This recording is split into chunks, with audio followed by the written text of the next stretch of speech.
Yeah. All right, so here we go. Here we go. Right. Welcome, everyone. Welcome to another edition of Rendezvous with Antonio and Tam. I am Tam, and it's our first time on a Google Hangout versus our previous platform.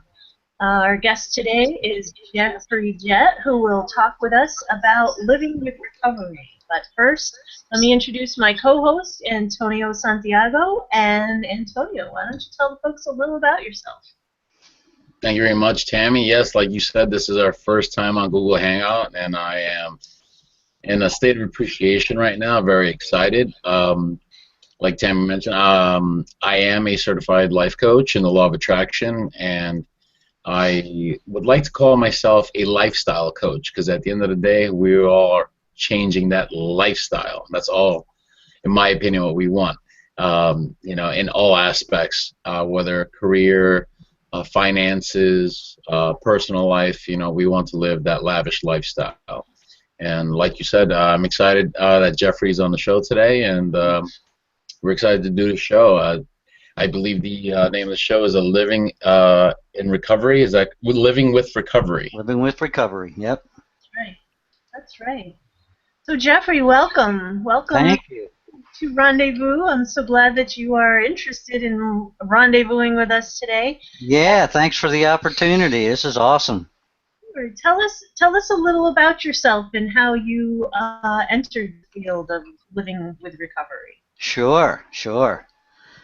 Well, I'm a writer, speaker, a poet of sorts, a philosopher of sorts. Mm-hmm. I do some graphic art. I'm an entrepreneur and a certified law of attraction life coach. My writing's pretty good. I got some short stories and a free ebook that you can get on my website, jeffreyjett.com. Can you see this? We can see that. I got this one, which is Need What You Want What You Need, and you can get that one free on my website. And I wrote this one. Can you see that? Happy Dance Effect. The Happy Dance Effect. And these books are not published, so to speak. I built these myself. If you can even fathom that. I didn't bother with I just went ahead and built the book myself, with all the it's all book-like. So I did that, and I'm kind of proud of that, actually, and I've given it to all my friends, and I can actually build some and send them out if anybody really chooses to want one of them. But they're great little books, and everybody should take advantage of them. So for the past 12 years, I've owned Jett Enterprises, which is a custodial contracting biz here in Ocean City, Maryland. And I clean and maintain all the common areas, such as the elevators, the walkways, parking lots, and I have 7 properties in Ocean City, so it keeps me busy and it pays the bills. I like it a lot. I do it all by myself, so there's nobody to to answer to except for the people around the condos, the owners and whatnot. But anyway, my real passion and path all of a sudden became being a life coach, and it started, and I might have mentioned this before, I started after I watched the movie called The Secret. Mm-hmm. Yeah. Changed my life, Tammy. I'll tell you that it was in 2006 phenomenon, and I didn't see that movie probably until 2010. And I can't believe how I missed it all those years, really. And it piqued my interest in the law of attraction and deliberate creation. And I took the first step toward creating happiness and well-being in my life. using what I learned from the movie and the book, The Secret. I wanted to shout, I tell you, I wanted to tell everybody about it. I wanted to shout it from the rooftops. It was so incredible. The experience that that I had, it was just unbelievable. So, and I realized that it was really all about optimal living, and realizing that it's our responsibility to be happy, not anybody else's. It's our responsibility to learn to create our own reality. That was really the big thing, that it's possible to create your own reality. And I thought that was so interesting that I just went for it. And I noticed that I could learn that from the coaching experience. And what life coaching is all about is providing advice and support to those who wish to improve their lives, helping them solve problems, answer questions, achieve goals that are just out of reach, and create the happiness and freedom that we were all born with. Well, this was definitely a calling for me. I just wanted to go after it, go get it. But I think that I missed a whole lot in between. I really did. I started reading a bunch of books. I mean, I bet you I read 100 books in the last couple of years. Dr. Wayne Dyer, Michael Lozier, Esther and Jerry Hicks, of course. But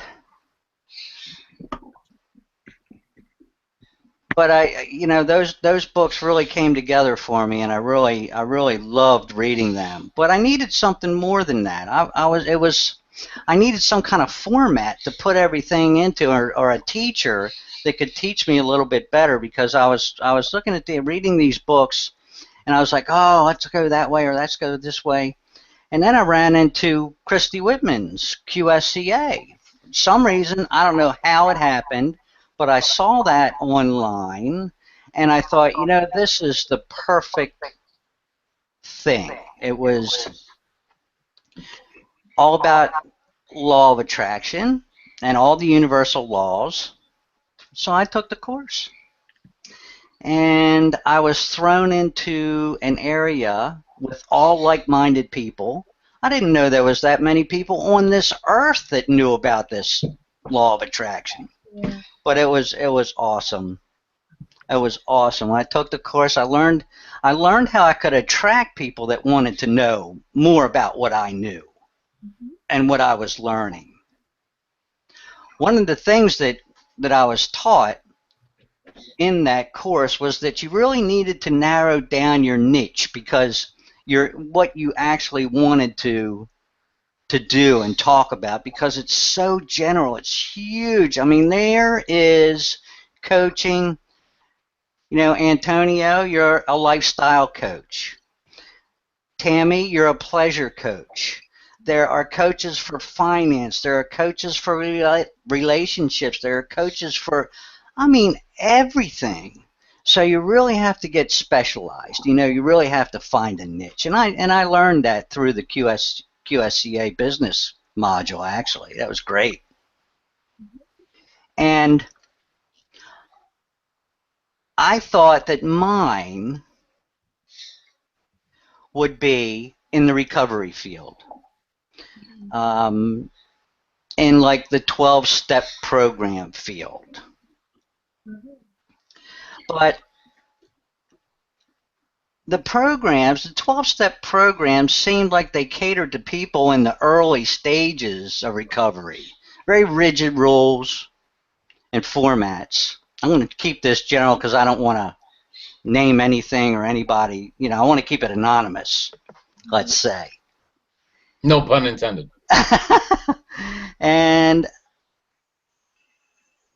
And I wanted to help the people to move on from where they were. It just seemed like the people were stuck, where the places, the 12-step programs that I attended, they just seemed like they were stuck. I'd say, "Hi, how you doing?" "Oh, I'm sober today." And it's like, okay, what else? What else are you doing? Isn't there anything else you're doing? I I launched myself into all kinds of creative things, and I was just very, very surprised that people hadn't moved on. I met people, "How you doing?" They still don't have a job. I mean, this is after years of doing the 12-step programs. Very good at the 12 steps and doing what they're supposed to do and everything, but they hadn't moved on. It was like they were prisoners or something. Go ahead. I just wanted to make sure that I was understanding correctly. So what was happening was people were attending meetings, and then like that was their whole outing, saying, "Well, I'm sober now, and I can spend my time, doing this project or this new, hobby." Or is that what was going on? They weren't doing anything but hiding behind the 12-step program. Fascinating. Many people that I talked to. It was incredible. And so, if you don't mind me asking, go ahead.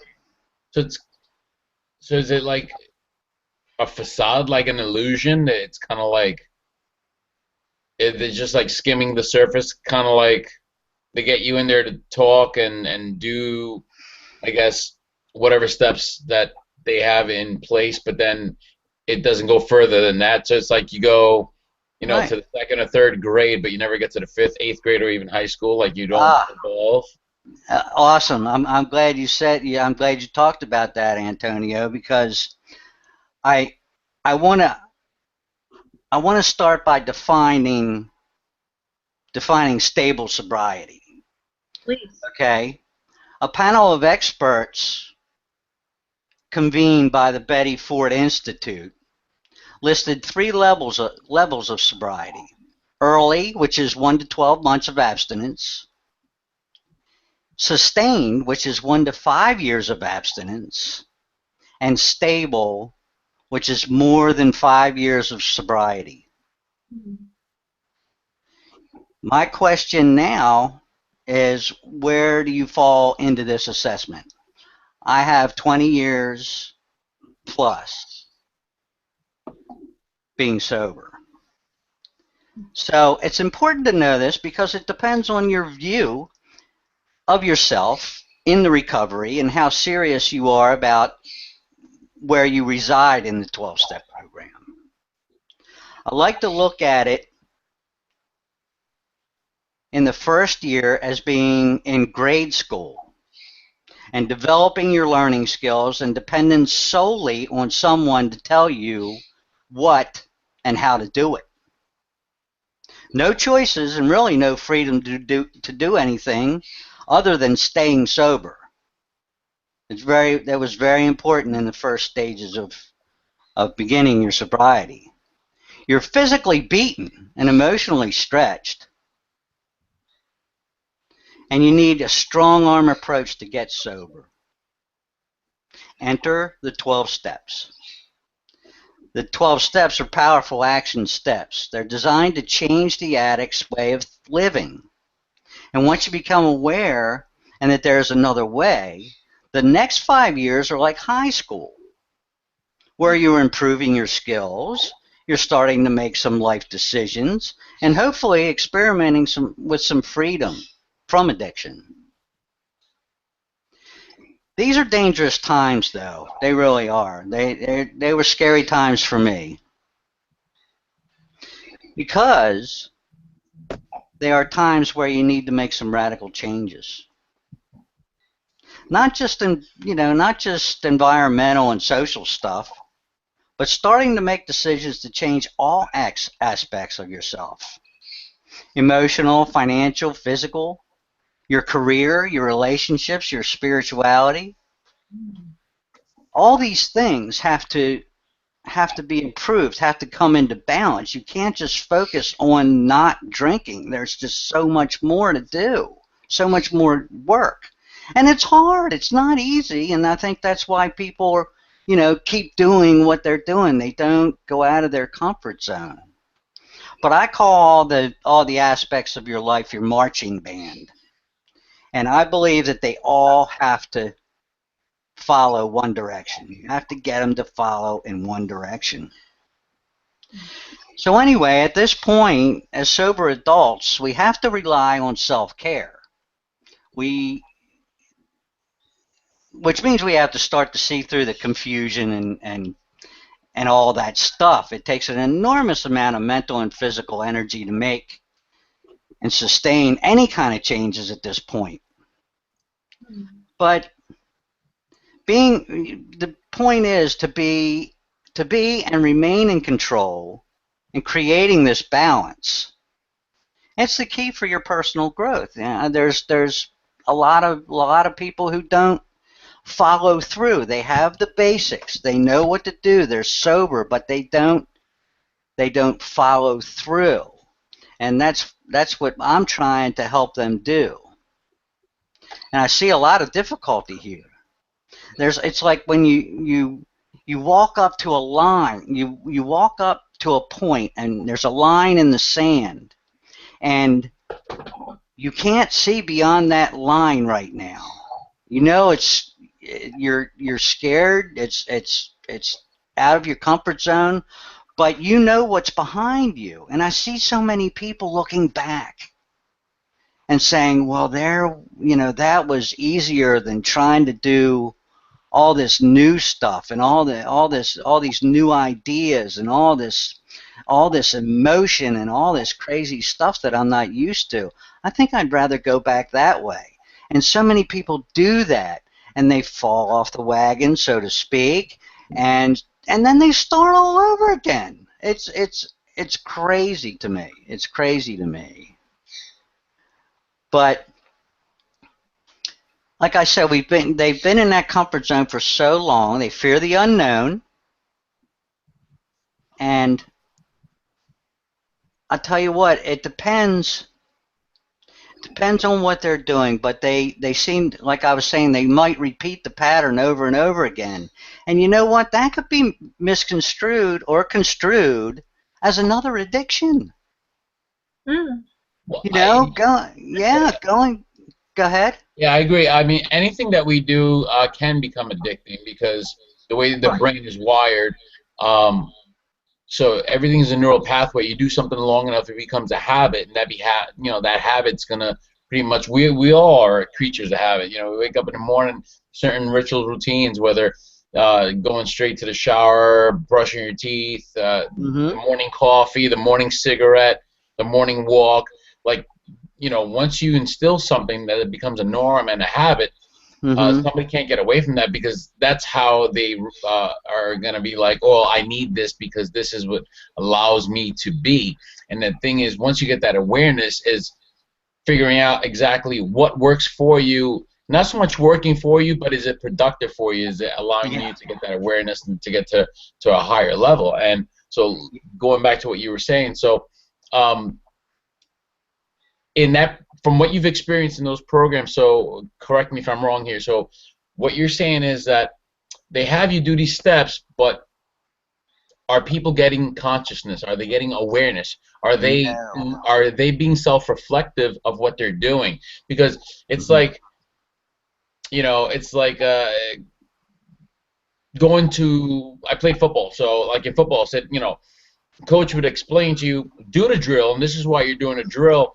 So, but it's like they're telling you, okay, I need you to do these steps, but are people asking and say, well, why am I doing these steps? It's going to cause me to do what? So I guess is that an element that's missing in this program? It is. They don't know why they're doing it?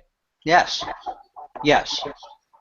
I think I've met so many people, like I said, that are not, their consciousness hasn't expanded to the point where they're not dependent on certain things. Like you were saying, habits are habits, and the health of your body and things, depend on the habits you were talking about. You know, you got to get up and brush your teeth. Yeah, I mean, these are all things. But you know, dependency though on, I mean, if you didn't brush your teeth, you know, eventually your teeth would fall out, right? Beautiful, beautiful smile. But eventually your teeth would fall out. You got that right. You know, You got that but you're not dependent on that kind of activity. I mean, your life isn't dependent on that. Your teeth may be, but your life isn't. And I think these people, like you said, are so intent on, the steps are so easy to do. These programs, these 12-step programs, they're easy to do. They're strong arm tactics to get you sober. And once you get sober, you don't want to veer away from that. You don't want to, you know, you're so dependent on that you're afraid to do anything else. And there's really, you shouldn't have to be afraid of doing anything else if, like you said, if the steps have expanded your consciousness and became tools and you've implemented them into your life. Okay. But Tammy. Go ahead, Tammy. I'm just wondering, how do people find out about you? Like, do you have a group that meets regularly, or like how would people learn to become empowered? How can you help them do that? Well, it's yeah, I started a group. I went up to a local meeting spot and I started a group, but you know what? Very few people showed up. Very few people indeed. And I didn't give up, and I thought my next step might be to do this, but you know, what I want to do is break the pattern of being dependent on the runes and the 12-step program and empower people to be who they are and not this addict. You know, that's all they seem to think about is, hi, I'm so and so, I'm an addict. And that's and they don't go beyond that, and it drives me crazy. But this is a pattern, and it's deeply ingrained because of the 12 steps. And I'm not saying not to do it or anything. I'm saying by all means. But say, okay, I've been going to these meetings, and from several people they were vacationing from different parts of the United States. And you know, the first thing they did when they got here was they had to go find a meeting. Oh my God, it was imperative. You know, and it's like, well, aren't you here to have fun and to, you know, blow off some steam and to get away from work and blah, blah, blah, and all that? But the first thing they thought of was finding a meeting. And you know what? That's great. You know, if that's what you need to do, then do that. But I want to remind these people that there is a lot more to life than just hiding behind. I think they're hiding behind these meetings. Yeah, if I may, Jeffrey, you know what it is? I think they've probably, in my opinion, they've gotten to a point where one of two things: they were sick and tired of being sick and tired and living that lifestyle of being dependent on the alcohol or the narcotics or whatever it may be. Yeah. And them. So now I'm going to break away so people can understand. My point of view would be, we all want alignment. We all want to feel good. So those people, because of the heavy resistance that they had in their lives, their path of least resistance to find alignment was connecting through that, either alcohol, narcotics, anything along those lines. That was the tool they used to find alignment. That's right. The thing is that it's not the best tool to use because although you might find alignment, it's going to lead you to pretty much going back into the non-physical. For those that don't understand, is that you're going to wind up dying, at least for here on planet Earth. So, but you're going to go back into spirit form. And people like Amy Winehouse, Heath Ledger, right, many actors, musicians, their path of least resistance. Not that they were looking to end their physical life, it's just that they needed alignment, and that's the best way they could find. So when people use things of this nature, it's a benefit and a detriment, and they're using it as a wrong tool. Now they found this 12-step program, and it's momentarily soothed their resistance. Momentarily. Finding it, but yet they still struggle to find alignment because they haven't tapped into that energy and that source, because they haven't gone beyond, because they feel like, well, if I go against the grain in this program, I will no longer be wanted, loved, accepted. And in fear of losing that, they're willing to pretty much settle and continue on the path that, you know what, I want X, Y, and Z, but you know what, I'll settle for this because this is the closest thing I'm feeling to as far as love and acceptance, and I look forward to seeing people, and we're a community, and I belong to this group, because most people, they want to feel good, they want to feel love and accepted, so this is their closest thing to that alignment. So for right now, they're hitting a glass ceiling, and that's why some of them can go 5 years, maybe 10 years, even 20 years, but then the moment they taste it or do it, they go right back. Why? Because all along they never found that alignment, and this was right. They go back and forth. So I'm all with you there on trying to find that alignment and understanding and creating something different along those lines. It's like a commercial I saw many years ago growing up, and some people know it, some people don't, but it was a company called BASF. They don't make things, they just make them better. So sure. And so I'm seeing what you're seeing here is that, the program is great because it's helped people to a degree, but you're seeing where things can be implemented. Not that it's wrong, but you can make it better.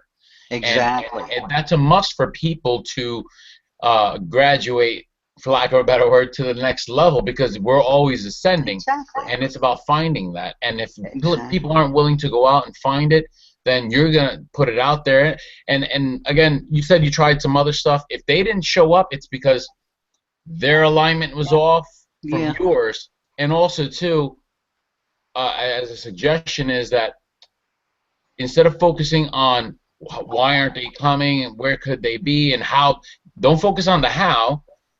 What do you want? Why do you want it? And how's it going to make you feel? So have the vision, even if it's one person that shows up. And just like us, that you're sharing it with us, it's going to multiply, because as you align with that vision of what it is that you want, Source already knows what you want. Source will deliver. You just got to line up with the vision and get the feeling of the wanted instead of unwanted.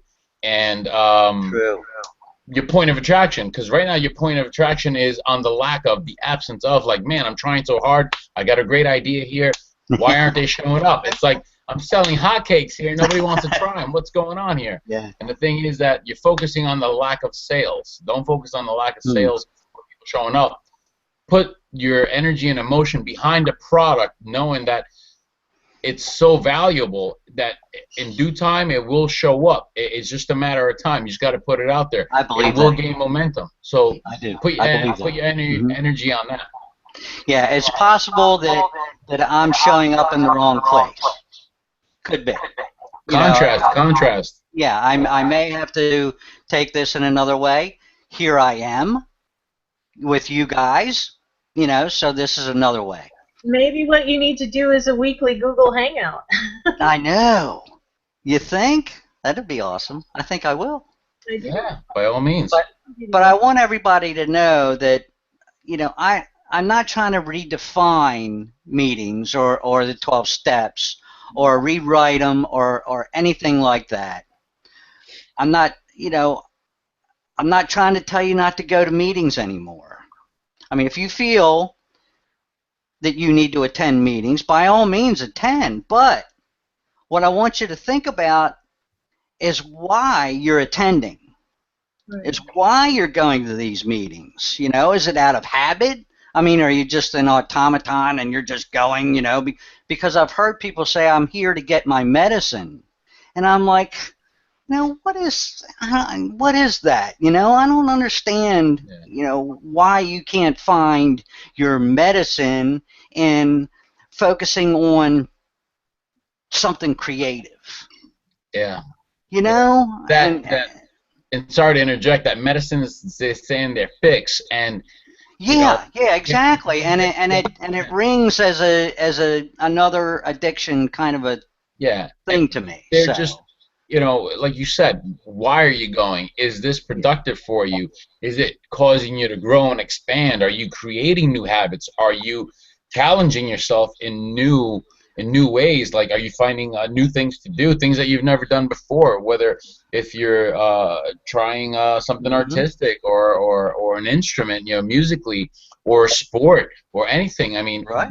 what is this is this program allowing you to grow in other ways that you didn't before? That it's allowing you to live fully in every aspect? Are you stretching yourself, you know, to those boundaries and pushing beyond those limits? Because if you're not, then you're just stagnant. You're just, it's like the car is on and it's just idling. You're never even stepping on the gas pedal. You're never even getting out of gear. You're not doing anything, and eventually the gas is going to run out. The car is just going to, the engine's going to just shut off. Everything's going to rust and rot. Yeah. So, exactly. I gotcha. That's amazing. Go ahead, Tammy. I would guess that a big part of it though is just fear, right? That you know you feel like as an alcoholic, and that you know these meetings keep me sober, and why would I not want to continue them? You know, maybe they're not very exciting, or you know whatever the issue is, but do you think fear plays into it? And I guess another component that I would wonder about is just, you know, how do they become empowered so that they can figure out that, you know, where they can get to the place of saying, you know what, I love myself so much, I'm not going to drink this today. Right.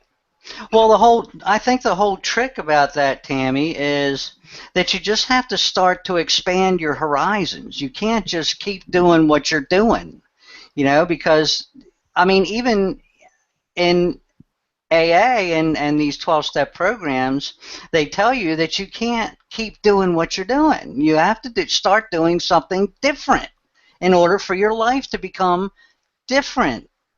So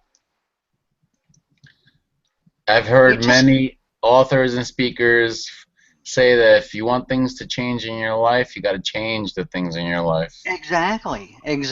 And you can look into things like reading and writing, you know, whatever makes you feel good, or, you know, journaling.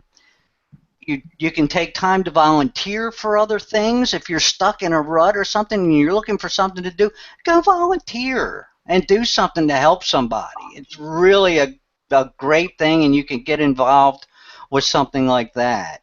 And it's the more you give, the more you gain. We all know that.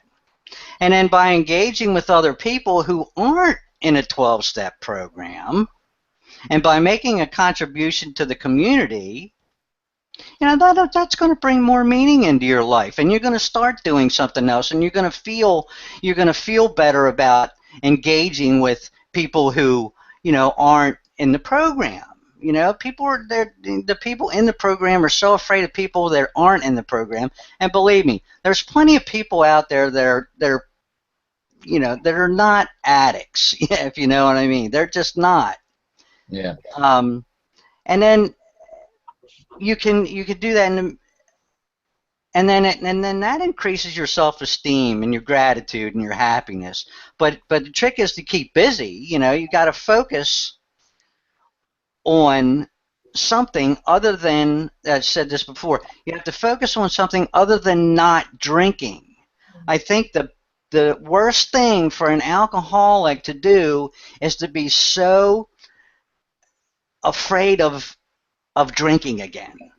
You know, I mean, even after 5 years, even after 10 years, I mean, I just don't feel that they're going further than they should be. You know, I don't know whether you're.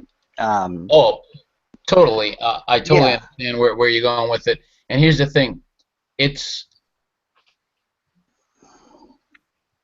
because recently I heard of a stat that there's about 25 million people in the Uh-huh. U.S. Right. That I don't know that are either so-called addicted to alcohol, and like Right. another maybe 20 Right. million, and that also attend the programs too. And Hmm. so my thing is going back to what Tammy said about fear. Fear Well, yeah. is something that paralyzes people totally. So I can understand what you're saying about getting out there, getting active, but it all starts in the mind with the thought and getting them to, like they taught us in our course to become coaches, and I'm pretty sure other people have known this from reading this, that putting it down on paper and asking yourself the questions, what is it that you want out of life? What do you Yeah. want to experience? Because Journaling that. Yeah. if you start changing everything in the mind first, because it all starts with a Yeah. thought, then you can gradually guide yourself to those things and take the little action steps, to gain momentum and get going. Hmm.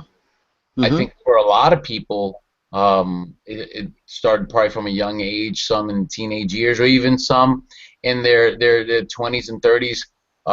If they had some kind of traumatic life experience, a loss of a child, a loss of a relationship, a divorce, Right.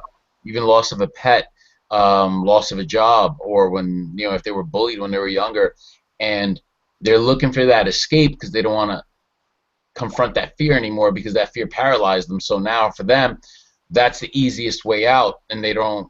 Yeah. What I'd like for people, whoever watches and listens to this, that um, fear is not only so paralyzing, it'll steal your life and your joy from you forever until you transition to the other side. And what I would say is start asking, why do you fear things? What is it about the Yeah. What is it? situation? Hmm. Because Yep.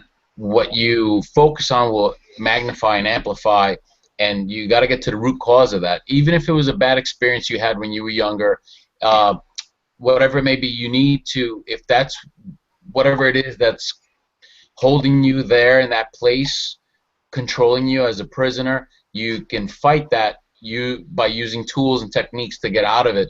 I'll Yeah. bring up someone that I've watched her show many a times and read some of her stuff. Joyce Meyer. She's a Christian minister, and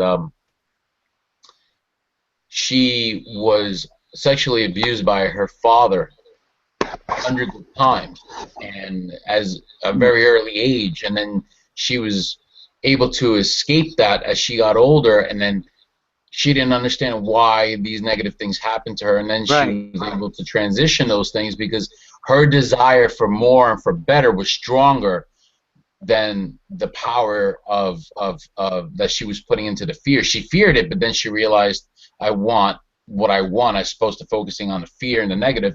She turned it, I can escape this. So for these people, they have to have that willingness and that desire to break free from those chains. And until they're not willing to want that more than the alcohol, the drugs, or whatever they're using that's keeping them in that fear and locked out of enjoying their life, Right. then no Right. matter how hard we try, they're not going to come forth. So it's they have to have that willingness and that commitment, that desire. And hey, listen, are you going to fall? And you're not going to go straight 30 days, 90 days, 100 days, 10 years. It doesn't matter. So if you fall, you got to get back up again, and you keep fighting. You dust yourself off, and you keep going, because you only quit.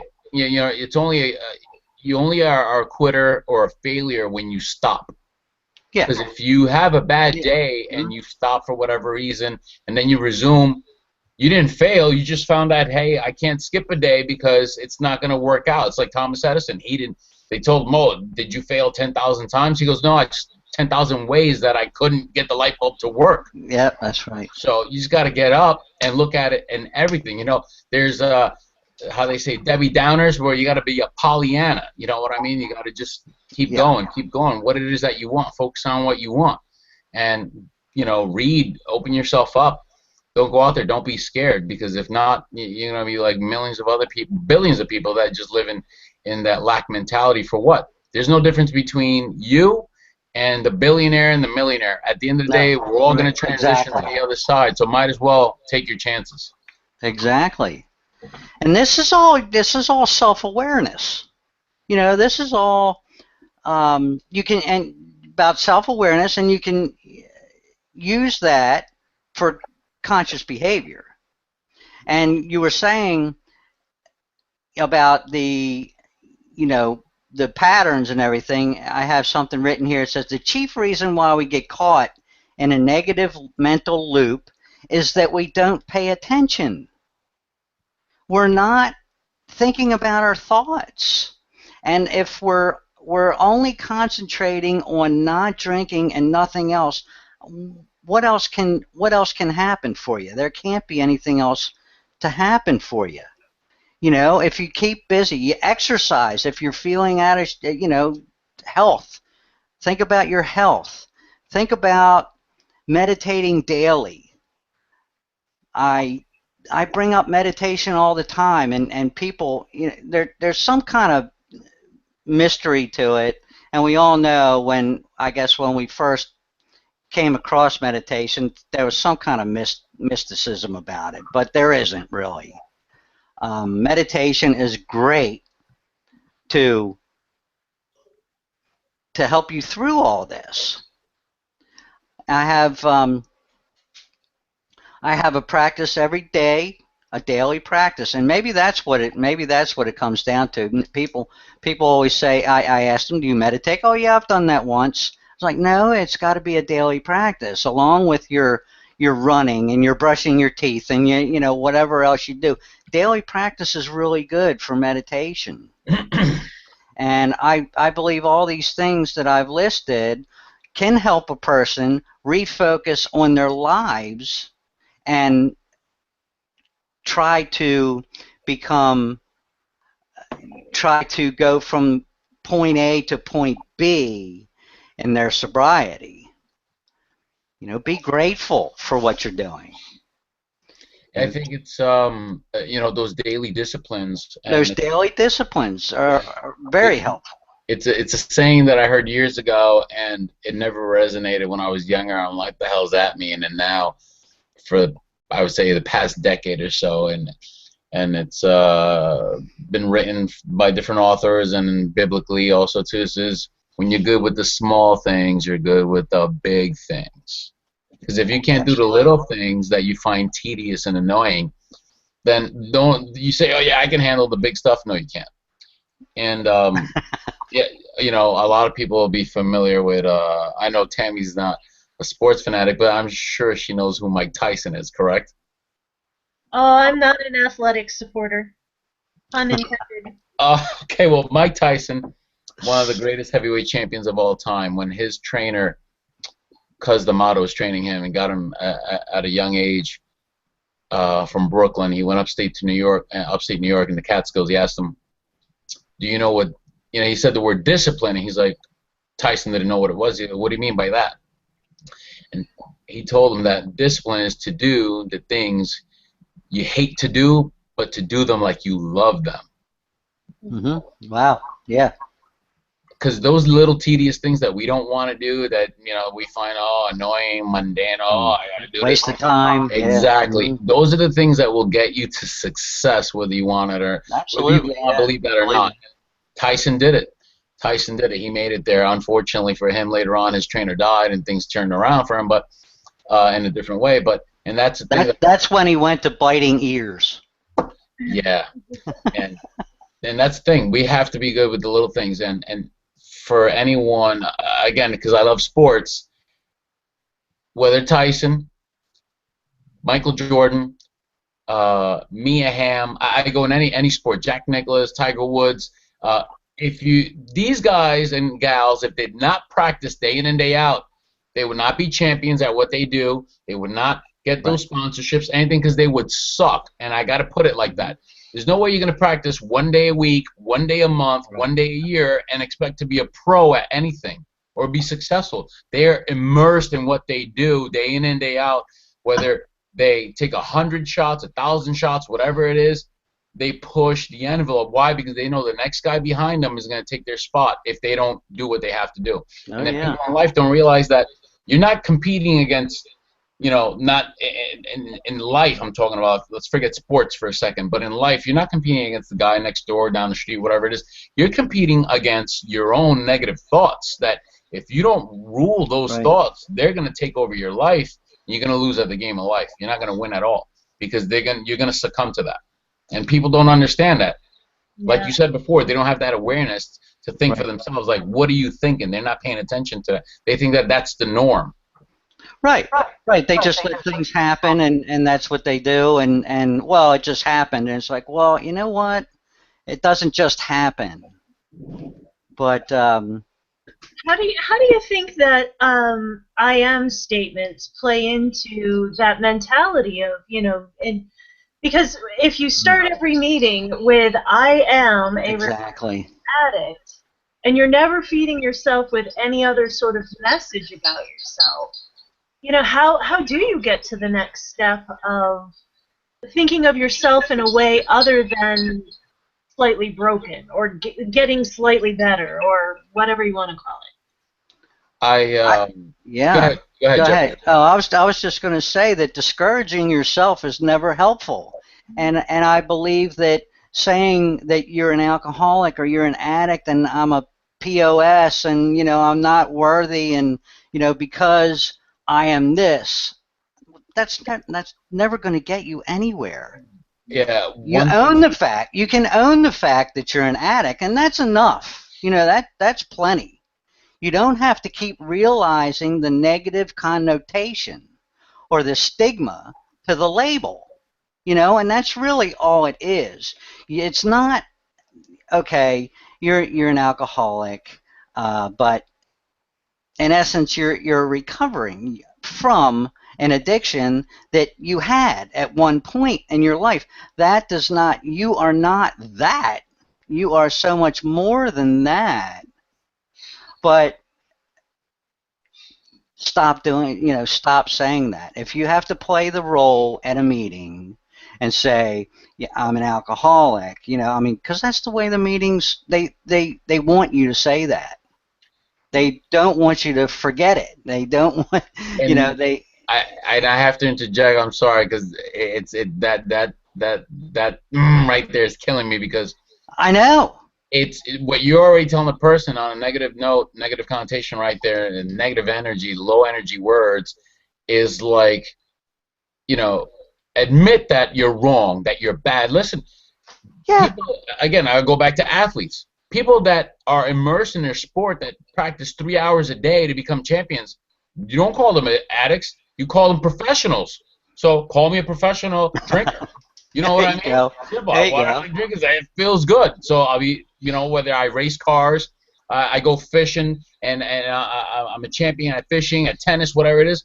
Call me a professional, whatever, professional drinker, and that's it. Right. It's just because they got in trouble with the law or they did some things where it wasn't to nobody else's liking. All of a sudden, oh, you're bad. Oh, you did this. Go sit in the corner. Right there to you, because now you're labeling me, you're stereotyping me, and you're telling me how I should be, how I should act. Then you're allowing somebody to control you. It's like you're a 5-year-old kid and your parents are scolding you.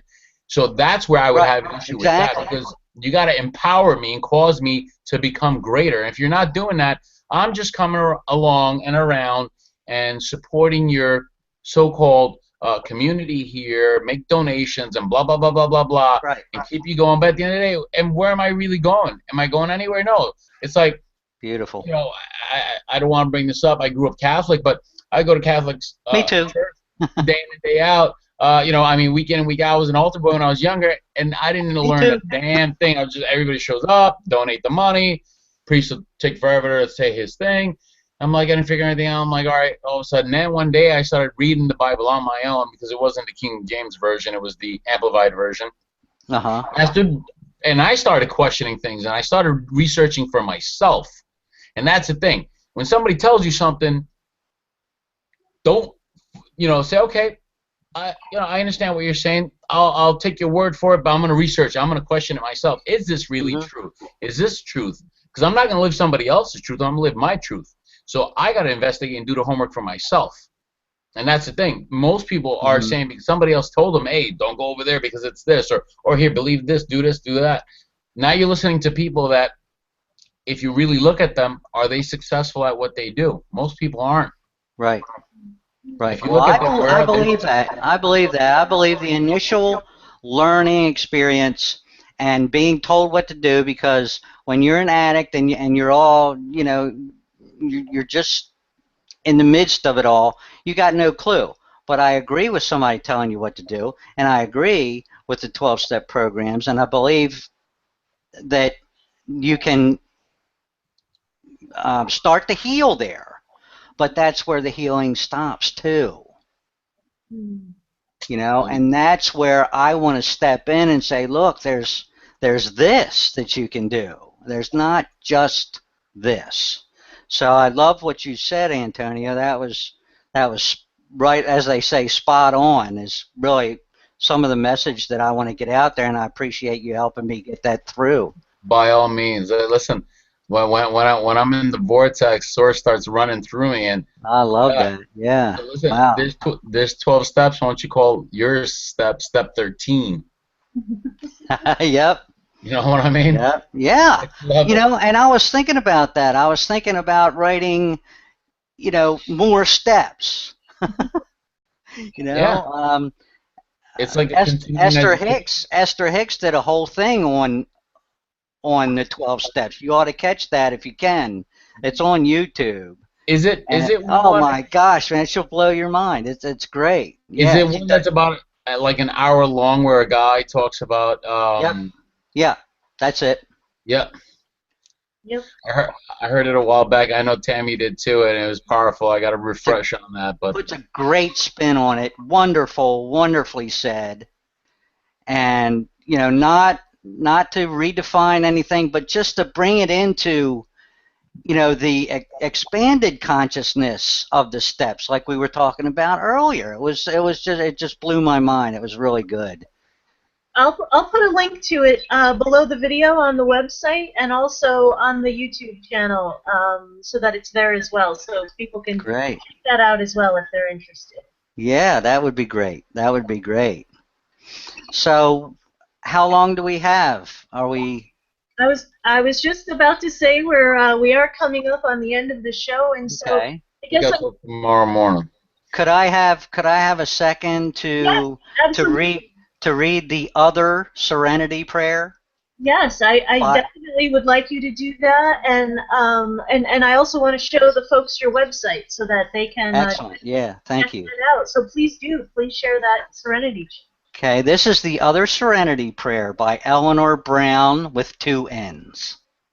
God, grant me the serenity to stop beating myself up for not doing things perfectly, the courage to forgive myself because I'm working on doing better, and the wisdom to know that you already love me just the way I am. Oh, that's beautiful. That's beautiful, isn't it? That's much nicer. Do you I have love that. a website? Is that alternate prayer on your website? I don't have it on there yet, but There you go. inspired action. There you go. Who is that again? I'm sorry, Eleanor. Eleanor Brown, Brownn. She has nothing. Does she have anything to do with the 12-step program? You know, I really don't know. I just came across this prayer, and I responded to it, and I wanted to share Gotcha. that today. Yeah. Interesting, because I know years ago when that 12-step program came out, later on, there was a woman that stepped in the foundation of the 12-step program. She was like the first woman, like a big advocate for that back like decades ago. So I Uh-huh. thought it might the name sounded familiar. Maybe I could be wrong. Who knows? But either way, that's a great prayer. You're right. It's empowerment, not disempowerment. Exactly. Exactly. Sweet. So that was great, Tammy. I appreciate it. I appreciate it, Antonio. You you guys have started something really great, and I'm so happy to be a part of it. Thank you. Thank you for joining us. So let's take a quick peek at your website, just so that folks can know that they've landed in the right place when they follow the links. It's That'd be great. jeffreyjett.com. So I'm going to share my screen. It's going to look like you're blasting off into infinity, but that is the way that it's supposed to look. So. And beyond. All right. All right. Yeah, definitely, Jeff. While they're doing that, they're taking a look at your website. Yeah, we could definitely talk a whole lot more on this topic. I would definitely like to engage and work with you on that. I got some ideas, and definitely for all those people out there, because at the end of the day, they need the right tools to get them going, to build those mental muscles, to get them to be able to love themselves first and foremost, and forgiveness is a must. And listen, you did something that you feel was wrong. There's no right or wrong. It's just something that didn't work out for you. It's all preferences. Like going to a buffet, you pick, what would you like to eat, this one or that one? You know what I mean? You go to a buffet. You know, I don't like seafood. I like steak. Give me the steak, the chicken, all that. I don't say seafood's bad. It's just I don't prefer it. So don't look at things that you do in life as bad. Just it's a choice that you made that didn't work out for you. And now you know not to do it again. You know, so don't beat yourself up like you mentioned before in that prayer. Don't beat yourself up. By beating yourself up, you're just allowing people to bring more of that to you, because where your point of attraction is. So if you want love, start thinking of love. Start thinking of people loving you. Be like a child. You know, their imagination, when they play with their toys, they don't think about the reality of things. They create their own reality when they're playing with toys. So you got to do the same. Yeah, I agree, and I'd love to continue the conversation. Absolutely. All right, so we'll do part 2. Hey, great. That's awesome. For some reason, it doesn't appear as though you guys don't see the screen share, do you? I'm seeing your screen. Yeah, here it is. Yeah, right there. That's it. You see Jeff's website? Yep. Live happy. Yep. Okay, great. So obviously from the top you can see it's jeffreyjett.com. That's Jet with 2 T's, and I will post that link below the videos. And Jeffrey, where would they go on this page to take a gander at those books that you talked about at the top of the show? Okay, they would be under, let's see, what do I got here? Guided meditation. Let's see. Under short stories and poems. Okay. Okay. It should be, there it is, free ebook by Jeffrey. Okay, you can go there and put your email in there and grab the book. Oh, right here. Okay. Right there. And then if you want to get in touch with me, the contact page on that website will get you in touch with me. 1-800-Jeffrey? Yeah. 1-800-JET. Okay. So you can do that, and by all means, there's plenty of short stories there and poems and things that I've written over the past year that they're I must say that they are enjoyable. Okay. Great. Cool. I'm excited to do it again, and like you mentioned, you know, for those people that are going out there and doing that 12-step program, by all means, keep going to that. Yes. But if you're looking for something additional where you want to expand, then go to jeffreyjett.com and take it to the next level. Excellent. Thanks for that. Thanks for that. And should you start to do a regular show, please let us know so that we can help you promote that. That's really important to get that information out there to folks. Well, great. I would like to do that with you guys, actually, if we could work that out. My people contact your people. That's right. Yeah, my people will contact your people. And I got some girlfriends that would like to join you guys and your rendezvous too. And you, Tammy, you know who they are. So. I do. All right. Well, thank you again for letting me be a part of this. You guys are awesome. Thank you. Awesome.